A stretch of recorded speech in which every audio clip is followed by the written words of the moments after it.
Entonces, lo que hay que entender es que se pone en marcha un proceso en el cual una crisis ecológica en un lugar, producto de la presión que se ha ejercido sobre el sitio, es tan fuerte que empuja al capital a moverse hacia otro lugar y también generar los cambios en el ambiente que permitan la explotación de la mercancía que el capital requiere en ese momento.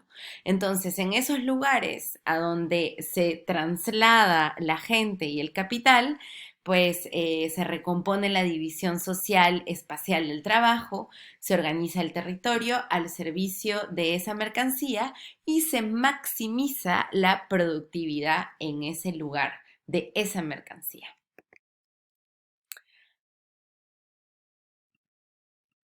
Entonces, ¿qué cosa es una frontera de mercantilización? Pues no es una frontera en el sentido de la frontera de un país o la frontera de un lugar en donde se expande a partir de un proceso civilizatorio una nación. O tampoco es una frontera en el sentido del lugar en donde termina una cadena de valor o simplemente un límite o todo y cualquier cosa. La frontera de comodificación es un lugar en donde se produce una mercancía valiosa a partir de la destrucción de la ecología del lugar, pero también a partir de la producción de nuevos órdenes de trabajo y de autoridad. ¿Qué queremos decir con esto? Que cada lugar que se convierte en una frontera de extracción también está vinculada a nuevas organizaciones, técnicas de producción e innovaciones tecnológicas. Este es un principio que ocurrió en la entrada y desarrollo de la minería en los Andes y que luego fue extendido a muchas otras fronteras. Y entonces, ¿cómo se perciben los cambios?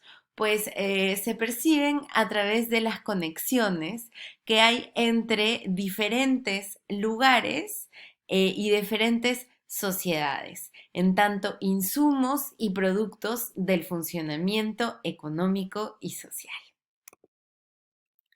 ¿Qué hay que tener en mente para analizarlas? Hay que tener en mente a la naturaleza extrahumana humana como un factor central que tiene bastante influencia en cómo pueda ocurrir el proceso y entender los regímenes ecológicos que median el acceso sistémico y regional dentro de un mundo geográfico globalizado. Bueno, entonces vamos a algo más concreto. Analicemos el momento clave del surgimiento del capitalismo. Podemos conceptualizar la ecología política del surgimiento del capitalismo en términos de una dialéctica entre las cada vez mayores demandas de producción de material de una masa cada vez mayor de capital y la cada vez mayor degradación biofísica que se produce a través de la acumulación sin fin de este capital. El rápido movimiento del sobregiro ecológico, con sucesivas fronteras de búsqueda de productos básicos, socava las condiciones socioecológicas de la producción y por tanto las condiciones de rentabilidad, típicamente en la época entre 50 y 75 años en cualquier región. Estas condiciones no eran simplemente biofísicas. La escasez surge también en el entrelazamiento de las resistencias de las clases trabajadoras, los cambios biofísicos, los flujos de capital y el flujo del mercado. Entonces, la Europa feudal llegó a su fin porque no podía asegurar las fronteras externas más rápido de lo que agotaban las bases socioecológicas de la producción. Entonces, la tendencia del feudalismo hacia una tasa decreciente de impuestos señoriales se atenuó en gran medida al principio y se combinó con la expansión centrada en la mercancía. La ecología mundial capitalista emergente exportaría consistentemente esa crisis al extender su hegemonía a través de la mercantilización infinita de la naturaleza.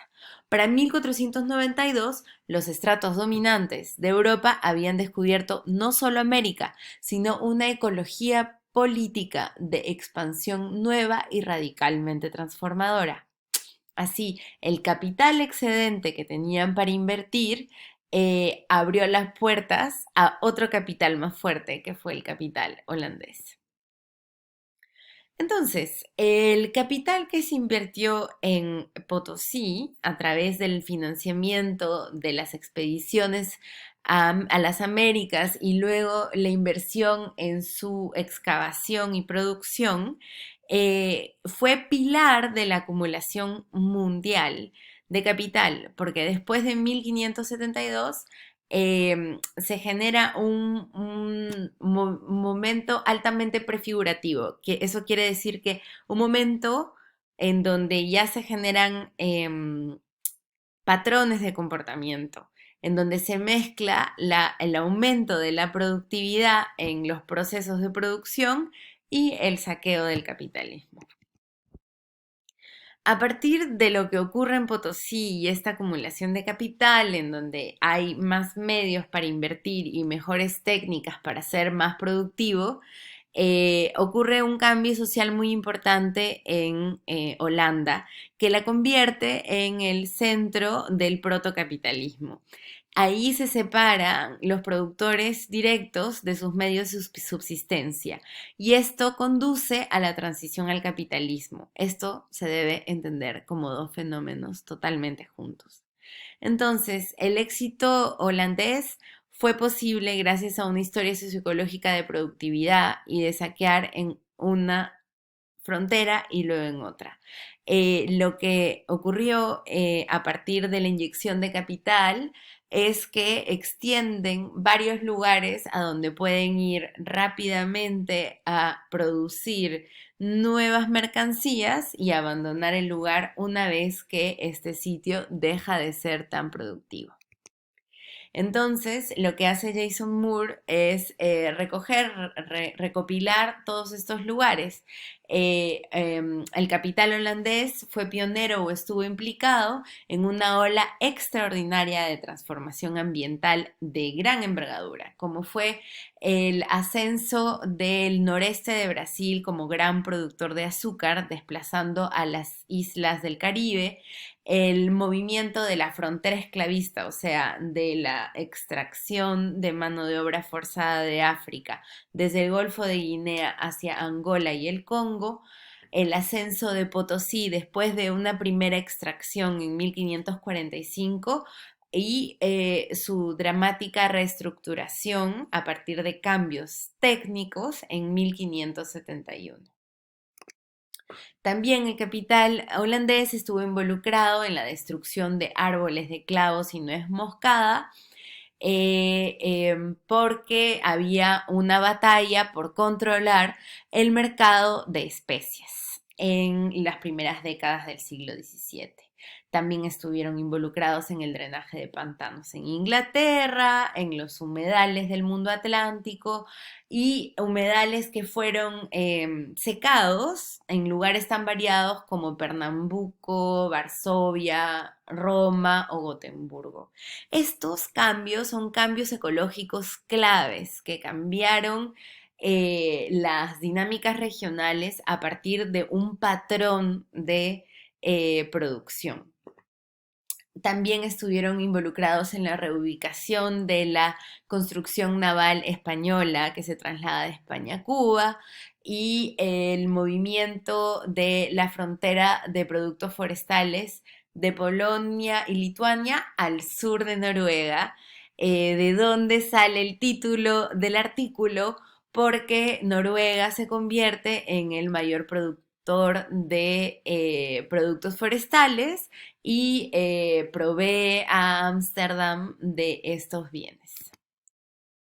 Bueno, si tienen preguntas, ahí tienen mi mail y les recomiendo que lean la lectura antes de la clase.